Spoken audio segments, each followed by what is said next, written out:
Heartfelt greetings to all viewers from YouTube Mama Hulikal. Today's special presentation is about the release of the Shatpadi Ramayan, a literary work composed by the late Kadba Doraswamy Iyengar. This magnificent work, based on Valmiki Ramayan and written in the classical Nadugannada Shatpadi style, was ceremonially released at Yatiraja Mantapa in Malleswaram. The release function was held in the divine presence of Sri Narayana Ramanujjiyar of Yadugiri Yatiraja Matha and was attended by many distinguished guests, scholars, and devotees. The publication of this great work was undertaken by Mrs. Revthi Sampath, daughter-in-law of Kadba Doraswamy Iyengar, and was successfully completed under the guidance of Acharya Yuva Sri Vatsa Swami. This sacred effort to preserve and promote the Sanatan Dharma tradition reflects the dedication and hard work of many noble personalities. Scholars Dr. Narsinghan and Sri Watson highlighted the unique literary features of the book, the beauty of Nadugannada, and the spiritual significance of the Ramayan. Vedic scholar Sri Narayana Iyengar and several other eminent personalities also participated in the event. It has now been 2 months since the release of this book. Mrs. Rohini, daughter-in-law of Kortagere Seshadri Iyengar, who resides in Hyderabad, has rendered portions of this work in the form of Gamka singing and kindly sent the recording to us. We are pleased to present it to you today. Shri Gurubhyo Namaha, Srimate Ramanujaya Namaha. Grantha Karnataka Valmiki Ramayana. Kanda Sundarakanda. Samputa 5. Granthakraturu Sahitya Ratna Kadaba Doraswamy Iyengar. Prakatane Srimati Prabhamani Srivatsan. Prakashakaru Srimati Revthi Sampath. ಗಮಕ ಪ್ರವಚನ ಶ್ರೀಮತಿ ರೋಹಿಣಿ ಆನಂದ್. ಸರಣಿ 2. ವೀಕ್ಷಕರಿಗೆ YouTube ಮಾಮಾ ಹುಲಿಕಲ್ ಅವರ ಅನಂತ ವಂದನೆಗಳು. ಇಂದಿನ ವಿಶೇಷ ಕಾರ್ಯಕ್ರಮವೆಂದರೆ ದಿವಂಗತ ಕಡಬ ದೊರೆಸ್ವಾಮಿ ಅಯ್ಯಂಗಾರ್ ಅವರು ರಚಿಸಿರುವ ಷಟ್ಪದಿ ರಾಮಾಯಣ ಗ್ರಂಥದ ಲೋಕಾರ್ಪಣೆ ಸಮಾರಂಭ. ನಡುಗನ್ನಡದ ಷಟ್ಪದಿ ಶೈಲಿಯಲ್ಲಿ ವಾಲ್ಮೀಕಿ ರಾಮಾಯಣವನ್ನು ಅದ್ಭುತವಾಗಿ ರಚಿಸಿರುವ ಈ ಮಹಾಗ್ರಂಥವನ್ನು ಮಲ್ಲೇಶ್ವರದ ಯತಿರಾಜ ಮಂಟಪದಲ್ಲಿ ಭಕ್ತಿಭಾವದಿಂದ ಬಿಡುಗಡೆ ಮಾಡಲಾಯಿತು. ಯದಗಿರಿ ಯತಿರಾಜ ಮಠದ ಶ್ರೀ ನಾರಾಯಣ ರಾಮಾನುಜಜ್ಜಿಯರ್ ಅವರ ಸಾನ್ನಿಧ್ಯದಲ್ಲಿ ನಡೆದ ಈ ಕಾರ್ಯಕ್ರಮದಲ್ಲಿ ಅನೇಕ ಗಣ್ಯರು, ವಿದ್ವಾಂಸರು ಹಾಗೂ ಸಾಹಿತ್ಯಾಸಕ್ತರು ಭಾಗವಹಿಸಿದ್ದರು. ಈ ಗ್ರಂಥವನ್ನು ಕಡಬ ದೊರೆಸ್ವಾಮಿ ಅಯ್ಯಂಗಾರ್ ಅವರ ಸೊಸೆ ಶ್ರೀಮತಿ ರೇವತಿ ಸಂಪತ್ ಅವರು ಪ್ರಕಟಿಸುವ ಸಂಕಲ್ಪ ಕೈಗೊಂಡು ಆಚಾರ್ಯರಿವೆ ಶ್ರೀವತ್ಸ ಸ್ವಾಮಿಗಳ ಮಾರ್ಗದರ್ಶನದಲ್ಲಿ ಯಶಸ್ವಿಯಾಗಿ ನೆರವೇರಿಸಿದರು. ಸನಾತನ ಧರ್ಮದ ಪರಂಪರೆಯನ್ನು ಉಳಿಸಿ ಬೆಳೆಸುವ ಈ ಪವಿತ್ರ ಕಾರ್ಯದಲ್ಲಿ ಅನೇಕ ಮಹನೀಯರ ಶ್ರಮ ಅಡಕವಾಗಿದೆ. ವಿದ್ವಾಂಸರಾದ ಡಾ. ಎನ್. ನರಸಿಂಹನ್ ಹಾಗೂ ಶ್ರೀವತ್ಸನ್ ಅವರು ಗ್ರಂಥದ ವೈಶಿಷ್ಟ್ಯ, ನಡುಗನ್ನಡದ ಸೊಗಸು ಹಾಗೂ ರಾಮಾಯಣದ ಆಧ್ಯಾತ್ಮಿಕ ಮಹತ್ವವನ್ನು ವಿವರಿಸಿದರು. ವೇದ ವಿದ್ವಾನ್ ನಾರಾಯಣ ಅಯ್ಯಂಗಾರ್ ಸೇರಿದಂತೆ ಅನೇಕ ಗಣ್ಯರು ಈ ಕಾರ್ಯಕ್ರಮದಲ್ಲಿ ಪಾಲ್ಗೊಂಡಿದ್ದರು. ಈ ಗ್ರಂಥ ಬಿಡುಗಡೆಯಾಗಿ 2 ತಿಂಗಳುಗಳಾಗಿದ್ದು, ಕೊರಟಗೆರೆ ಶೇಷಾದ್ರಿ ಅಯ್ಯಂಗಾರ್ ಅವರ ಸೊಸೆ ಶ್ರೀಮತಿ ರೋಹಿಣಿ ಅವರು ಹೈದರಾಬಾದ್ನಿಂದ ಈ ಕೃತಿಯ ಕೆಲವು ಭಾಗಗಳನ್ನು ಗಮಕ ರೂಪದಲ್ಲಿ ಹಾಡಿ ನಮಗೆ ಕಳುಹಿಸಿಕೊಟ್ಟಿದ್ದಾರೆ. ಆ ಅಮೂಲ್ಯ ಗಾಯನವನ್ನು ಇಂದು ನಿಮ್ಮ ಮುಂದೆ ಪ್ರಸ್ತುತಪಡಿಸುತ್ತಿದ್ದೇವೆ. ಈ ಮಹತ್ತರವಾದ ಶ್ರೀವೈಷ್ಣವ ಸಂಪ್ರದಾಯದ ಕಾರ್ಯಕ್ರಮದ ಮಹಿಮೆ ಎಲ್ಲರಿಗೂ ತಿಳಿಯಲಿ, ಎಲ್ಲರೂ ಕೇಳಿ ಆನಂದಿಸಲಿ ಎಂಬ ಉದ್ದೇಶದಿಂದ ಈ ವಿಡಿಯೋವನ್ನು ಹಂಚಿಕೊಳ್ಳುತ್ತಿದ್ದೇವೆ. ನೀವೆಲ್ಲರೂ ಈ ಗಾಯನವನ್ನು ನೋಡಿ, ಕೇಳಿ, ಆನಂದಿಸಿ. ವಿಡಿಯೋ ಇಷ್ಟವಾದರೆ ಲೈಕ್ ಮಾಡಿ, ಶೇರ್ ಮಾಡಿ ಹಾಗೂ ನಮ್ಮ ಚಾನೆಲ್ ಅನ್ನು ಸಬ್ಸ್ಕ್ರೈಬ್ ಮಾಡಿ. ಯೂಟ್ಯೂಬ್ ಮಾಮಾ ಹುಲಿಕಲ್ ಅವರಿಂದ ಹೃತ್ಪೂರ್ವಕ ವಂದನೆಗಳು.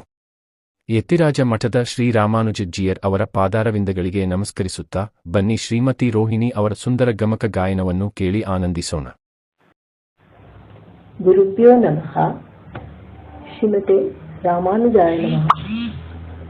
ಅಭಿನವ ವಾಲ್ಮೀಕಿ ಎಂದು ಪ್ರಶಸ್ತಿ ಪಡೆದಿದ್ದ ಶ್ರೀಯುತ ದಿವಂಗತ ಕಡಬ ದೊರೆಸ್ವಾಮಿ ಅಯ್ಯಂಗಾರ್ ಅವರು ಸಂಪೂರ್ಣ ರಾಮಾಯಣವನ್ನು ಸುಂದರವಾದ ಗಮಕ ಶೈಲಿಯಲ್ಲಿ ಹಾಡಲು ಅನುಕೂಲವಾಗಿ ರಚಿಸಿರುತ್ತಾರೆ.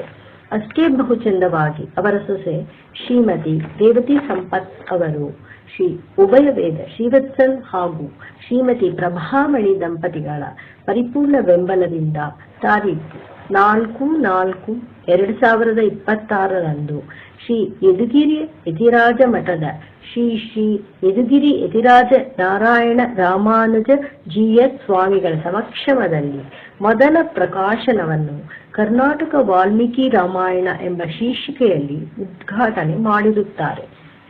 ದಿವಂಗತ ಕೆ.ಟಿ. ಶೇಷಾದ್ರಿ ಅಯ್ಯಂಗಾರ್ ಅವರ ಹಿರಿಯ ಸೊಸೆಯಾದ ನ್ಯೂ ನಲ್ಲಕುಂಟ ಹೈದರಾಬಾದ್ ನಿವಾಸಿ ರೋಹಿಣಿ ಆನಂದ್ ಎಂಬ ನಾನು ಕಾಂಡಗಳಲ್ಲಿಯೇ ಅತಿ ಸುಂದರ ಎನಿಸುವ ಅವರ ಸುಂದರ ಕಾಂಡದ ಕೆಲವು ಆಯ್ದ ಪದ್ಯಗಳನ್ನು ಕಾವ್ಯವಾಚನ ಶೈಲಿಯಲ್ಲಿ ಹಾಡಲು ಪ್ರಯತ್ನ ಮಾಡಿರುತ್ತೇನೆ.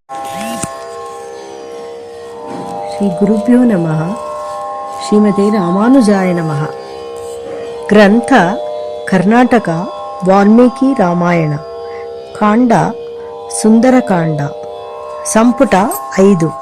ಗ್ರಂಥಕರ್ತರು ಸಾಹಿತ್ಯ ರತ್ನ ಕಡಬ ದೊರೆಸ್ವಾಮಿ ಅಯ್ಯಂಗಾರ್.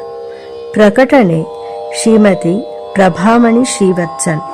ಪ್ರಕಾಶಕರು ಶ್ರೀಮತಿ ರೇವತಿ ಸಂಪತ್. ಗಮಕ ಪ್ರವಚನ ಶ್ರೀಮತಿ ರೋಹಿಣಿ ಆನಂದ್. ಸರಣಿ 2. 101 ಕೀಳ್ತೆದ್ದ ಸಾಲತರು ಸಂಚಯವು ನರಪತಿಯ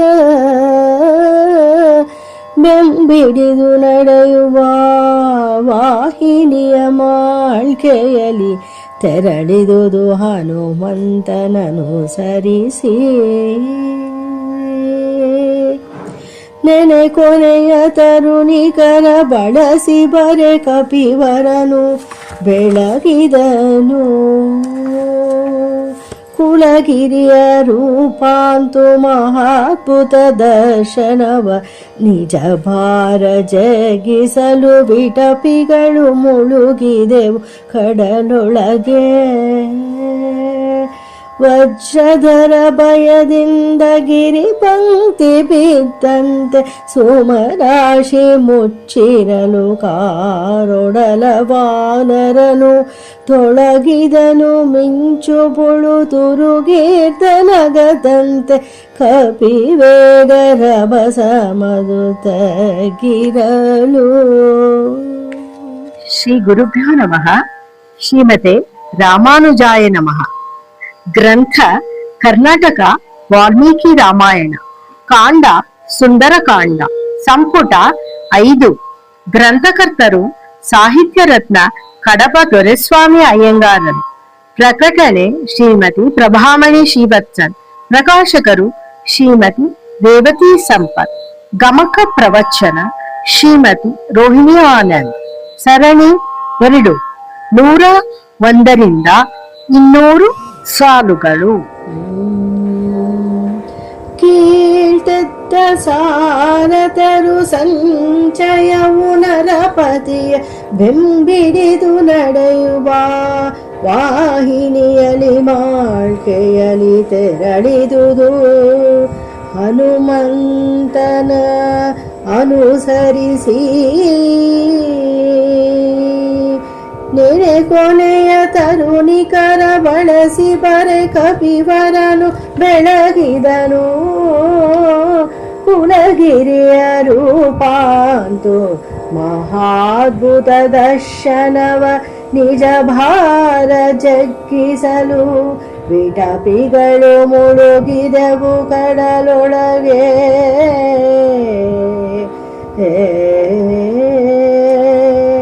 ವಜ್ರಧರ ಭಯದಿಂದ ಗಿರಿ ಪಂಕ್ತಿ ಬಿದ್ದಂತೆ ಸುಮರಾಶಿ ಮುಚ್ಚಿರಲು ಕಾರೊಡಲ ವಾನರನು ತೊಳಗಿದನು. ಮಿಂಚು ಬುಳು ತುರುಗಿದ್ದ ನಗದಂತೆ ಕಪಿವೇಗರ ಭಸಮದು ತಗ್ಗಿರಲು. ವೃಕ್ಷಗಳು ಕೂವೆರಚೆ ಬಂಧುವನು ಬೀಳ್ಗೊಟ್ಟ ಕಡೆಯ ಎದೆಯನೊಂದು ಸಲಿಲದಲ್ಲಿ ಮುಳುಗಿದವು ಮರೆಯಾಗಿ ವಿವಿಧ ವರ್ಣದರಲುಗಳು ದುರಿದವು ಶರದಿಯೋಳು ಹನುಮಂತನೇ ಪಿಸಿದ ವಾಯುವಿನ ದೆಸೆಯಿಂದ ವರ್ಣರಂಜಿತ ಕುಸುಮ ಕೀರ್ಣತನುವಾಗಿ ವಾಯಿಸುತ್ತ ಬೆಳಗಿದನು ಸೆಳಮಿಂಚು ಬಳಸಿದ ಕಾರ್ಮುಗಿನಿ ನಂದದಲ್ಲಿ ಸುಮರಾಶಿ ಚೆಲ್ಲಿರಲು ಮೈ ಮೇಲೆ ಮುನ್ನೀರು ಮನೋಹರ ತಾರೆಗಳು ತೀರಿದ್ದ ನಭದಂತೆ ರಂಜಿಸಿತು ಗಗನಾದ್ವಗತ ಹನುಮ ತೋಳರಡ ನೀಡಲ್ಕೆ ಕಾಣಿಸಿತು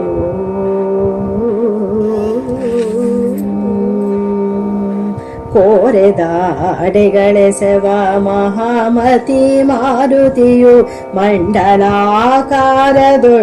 ಬಾಲವನು ಸೊತ್ತಿನೆಲೆ ಬೆಳಗಿದನು ಗುಡಿಗಟ್ಟಿ ಮೆರವ ಭಾಸ್ಕರನಂತೆ ರಾಗರಂಜಿತ ಧಾತು ಸಮನ್ವಿತ ಪರ್ವತದ ಮಾಳ್ಗೆಯಲ್ಲಿ ರಾಜಿಸಿತು ಕಪಿವರನ ಕಟಿಭಾಗ್ ಕಪಿಸಿಂಹ ಸಾಗರವ ಢಿಂಕಿಟ್ಟು ಸಾಗುತ್ತಿರೆ ಬಾಹು ಮೂಲದೊಳವೊಕ್ಕ ಬಿರುಗಾಳಿ ಬೀಸಿತು ಹೋರೆಂದು ಗರ್ಜಿಸುವ ಕಾರ್ಮೋಡ ದಂಡದಲ್ಲಿ ಬಡಗಣಾಗಸದಿಂದೆರಗುವ ಬಾಲಚಿಕ್ಕಿಯೋ ಪೇಳೆನಲೆಸೆರನ ಕಪಿವಾಯು ಮಾರ್ಗದಲ್ಲಿ ಕಪಿವಾಯು ಮಾರ್ಗದಲ್ಲಿ ಕಪಿವಾಯು ಮಾರ್ಗದಲ್ಲಿ ಕಪಿವಾಯು ಮಾರ್ಗದಲ್ಲಿ ಶೈಲಾಗ್ರದಿಂದೆದ್ದ ಪಂಚಾಶ ಪಣಿಯಂತೆ ಹನುಮಂತ ನೆಲೆಗಡಲ ನೀಂಟುವನೋ ಅಂಬರವನುಂಗುವನು ತಾನೆ ನೆಲೆಸೆದಂತರಿಕ್ಷದೊಳು ವಾಯುಪಥ ಸಂಚಾರಿ ಮಾರುತಿಯ ಮಿಂಚಿನಳು ಪಚ್ಚಳಿಪ ಕಣ್ಣೆರಳು ಪರ್ವತದ ಕಾಳ್ಗಿಚ್ಚೋ ಗಗನದೊಳು ತೊಳಗುವ ಶಶಿ ಸೂರ್ಯ ಮಂಡಲವೋ ತಾವೆನಲು ಸಂಜೆಯೊಳು ಕೆಂಪಡರಿ ರಂಜಿಸುವ ರವಿಯಂತೆ ಕಪಿಮುಖವು ಕೆಮ್ಮೂಗು ಕೂಡಿರಲು ಕೆಂಪಾಯಿತು ಪಿಡಿದೆತ್ತಿ ನಿಲ್ಲಿಸಿದ್ದ ಮಾರುತಿಯ ನಾಂಗೂಲ ಮೆರೆದುದು ಶಕ್ರನ ಪತಾಕೆಯಂತೆ ಪಸರಿಸಿದ ಚೀಟೆಗಳು ಬಳಸಿರಲು ನಡುಗಟ್ಟು ಬಿಗಿದೀಟ ಪೇರೊಡಲ ಮದ್ದಾನೆಯಂದದಲ್ಲಿ ಗಗನದೊಳು ಸಾಗುತ್ತಿರೆ ಬಾಂದಳದ ನೀರ್ಮೇಲೆ ನಿಡುನೆಳಲು ತೇಲಿದುದು ಮಹಾನೌಕೆಯಂತೆ ಬಾನಿನೊಳು ಕಪಿವೀರ ರಭಸದಿಂ ಪಾರಿದೊಡೆ ತೊಡೆಯಲರಿ ನಿಲ್ದೆಪ್ಪ ತೆರೆನೊರೆಯ ಪೆರ್ದೊರೆಯೋ ತೋರಿದುದು ಮೈಯರಿವು ಜಾರಿದ ರೋಗಿಯಂತೆ ಪರ್ವತೋಪಮದ ಬೀಚಿಗಳ ನೂರದಿಂದೀಕಿ ಸೀಳಿದನು ಮಾರ್ಕಟನು ಮಾರುತಿಯ ಮಾರುತವು ಮೇಘ ಮಾರುತವ ತಾಗಿದೋಡೆದ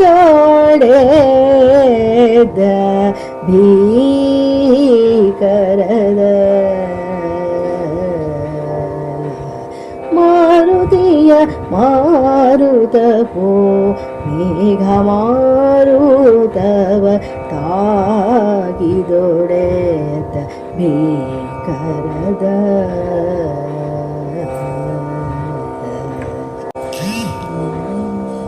ಭೀಮರವ ಸಾಗರವ ಕಂಪಿಸಿತು, ಪೇರಲೆಯ ಮಾಲೆಗಳ ಸೆಳೆ ತಂದು ವಸುದೆಯಂಬರಂಗಳ ಪಡಲಿಟ್ಟು, ಮೇರು ಮಂದರಾಚಲದಂತೆ ಏಳ್ವ ಬೀಳ್ವ ತರಂಗ ಮಾಲೆಗಳ ನೆನಿಪಂತೆ ಹನುಮ ದಾಂಟಿದನು ನೀಲ್ಗಡಲ.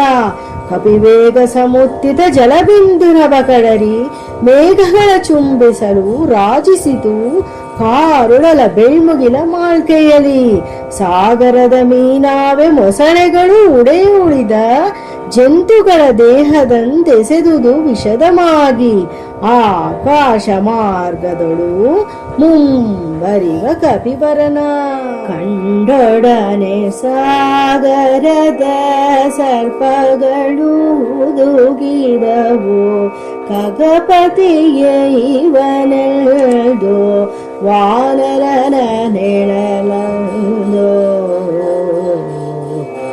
ನೀರಿನೊಳು ಪಸರಿಸಿತು 10 ಯೋಜನದ ಗದ, ಮೇಲ್ಮೋವತ್ತು ಯೋಜನದ ಉತ್ತಳತೆಯಲಿ.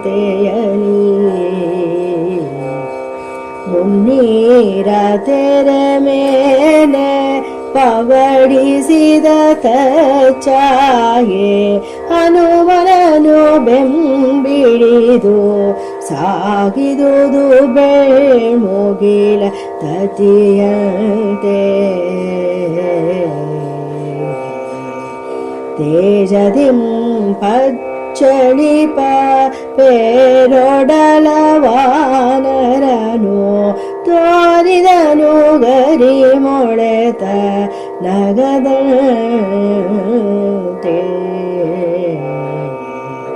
ಅದಟಾಂತ ಹರಿವೀರ ನೆತ್ತಾರಿದೋ ದತ್ತ ನೀರ್ಗಡಲ ನೀರ್ತಕ್ಕಿ ನಿಡುದೋಣಿತಾನಾಯ್ತು.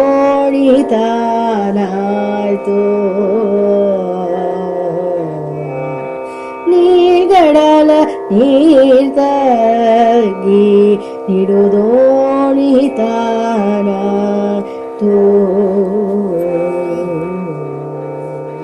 ಹಕ್ಕಿಗಳ ಬಟ್ಟೆಯೊಳು ಖಗಪತಿಗೆ ಸರಿ ಎಣಿಸಿ, ವಾನರಪತಿ ಸೆಳೆದನೋ ಮೋಡಗಳ ತನ್ನೆಡೆಗೆ. ಶಶಿಯಂತೆ ಮುಗಿಲ್ ತೆರೆ ಮರೆಗೆ ಸಾರುವನೊಮ್ಮೆ, ಹೊರಸೋಸಿ ಬೆಳಗುವನು ಮತ್ತೊಮ್ಮೆ ಗಗನದೊಳು. ವಾನರನ ಸೆಳೆತಕ್ಕೆ ಸಿಲುಕೇರ್ದು ಬಿಳುಪಾಂತು, ಕೆಂಪಡರಿ ಕಾರ್ಮುಗಿಲು ರಂಜಿಸಿತು ಕಣ್ಗಳಿಗೆ. ಬಹಿಲದಲ್ಲಿ ಗಗನದೊಳು ತೇಲುವ ಶ್ರೀರಾಮ ಕಿಂಕರನ ಕಂಡೊಡನೆ ಸುರಿಸಿದರು ಪೂಮಳೆಯ. ದೇವಗಂಧರ್ವ ಚಾರಣಾದಿಗಳು ಕಪಿವರನ ತಪಿಸಲೊಲ್ಲನು ಸೂರ್ಯ, ತಾಗಲೊಲ್ಲನು ವಾಯು. ಕಪಿವರನ ತಪಿಸಲೊಲ್ಲನು ಸೂರ್ಯ, ತಾಗಲೊಲ್ಲನು ವಾಯು.